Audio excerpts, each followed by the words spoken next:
it going, everybody? So we're back talking some X-Men 97 on the channel, episode 8, the first episode of the 3-part season finale. I felt kind of bad that I haven't talked a lot about this show on the channel, but it was mainly because I hadn't caught up until just now. The series has been excellent to this point, so that's why I'm locked in for this 3-part season finale, especially after some of those big reveals last week. One of the biggest ones being that Bastion is the true big bad of the season, which I certainly did not see coming at all. Man, my mind is blown at how fantastic this first part of this 3-part finale is. I mean, if this is just the beginning, the tip of the iceberg, and we still have 2 parts to go, I think we're just gonna keep ramping up the intensity. Story we're building up is perfect, all the different cameos that are sprinkled throughout. This team just perfectly understands what people like us, comic book readers, or just big superhero fans in general want from a show. Touching upon the story more, I think it's pretty fun how we're developing more of the relationship between Scott, Jean, and Cable now that they know that that's Nathan from the future. And because Cable's from the future, we can learn a whole lot more about Bastion's plan from his time. Now that we know that Bastion is the big bad, learning the horrors behind Bastion's plan. We had seen a little bit of it last week with Trask turning into this human sentinel hybrid, but it's much more than that and far more horrific when you realize that we're also going to be incorporating mutants into the bunch eventually to do some of Bastion's bidding. Looking back at stuff like this with Bastion, it makes me want to revisit some of the older episodes where there was definitely some sort of build up with Bastion behind the scenes, but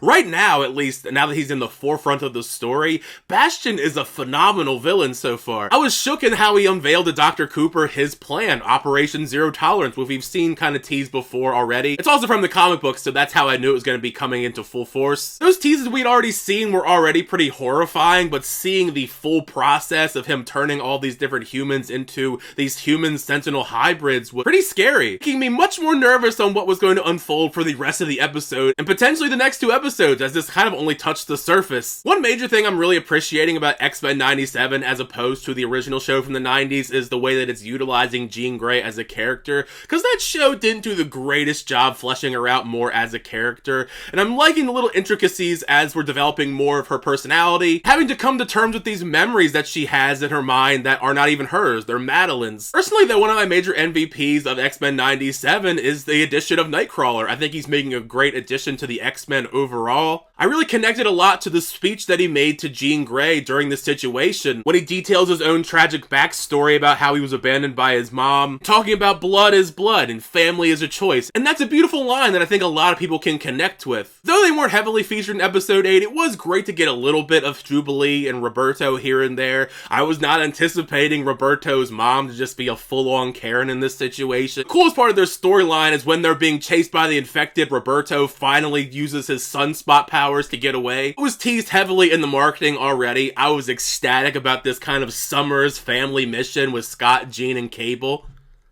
going to investigate Bastion's old home and getting insight into the wild backstory of the character. Regardless, though, I was still pretty shook at just the sheer volume of people that Bastion actually has under his control with this sleeper cell type tech. Roberto's butler, the poor grandma that Cable and them spoke to. The most shocking of the bunch was Beast's girl was one too. That was the one that made me really upset, that of all the people, she was a sleeper cell. It did lead to an extremely badass battle. That to me was one of the major highlights action sequence-wise in episode 8 when she's taking on Wolverine. Coupling that with the big action set piece with Wolverine and Nightcrawler fighting everybody inside of the mansion. This series is doing a great job highlighting the Summers family by and large. I thought it was amazing that they actually are in a group together, fighting alongside each other, talking about this is why you don't mess with the Summers. Now, I'm a 90s kid growing up watching a lot of these shows, reading the comic books, so the barrage of cameos in this, I was losing my mind over. I mean, all the different characters. Baron Zemo, Doctor Doom, Silver Samurai, Omega Red. I'm a big Spider-Man fan, so I was losing my shit over seeing Spider-Man, even if it was only for like 2 seconds. At this point, with how excellent this revival is for the X-Men animated series, I am praying that we get one for the 1990s animated show for Spider-Man as well. With all that's left hanging in the balance and the setup for part 2, Magneto got out thanks to Dr. Cooper, and Professor Xavier is back, and he says to me, my X-Men, gave me chills. I'm actually kind of upset that I have to wait an entire week to get the next episode. But yeah, that was a pretty damn awesome episode. I'm excited to talk about it with you guys in the comments section. But now I've heard my thoughts on episode 8. Make sure you share your thoughts down below. How'd you feel about the episode X-Men 97? Did you like the episode? Did you not like the episode? How are you feeling going into part 2 of the 3-part season finale? Either way, make sure you share your thoughts down below, because part of the fun is that conversation with you guys in the comments section. Thank you guys, as always, for checking out the videos. I always do appreciate it. Make sure to like on the video and also subscribe to the channel to update reviews, reactions, unboxings, and more. Till next time, I'll see you guys later.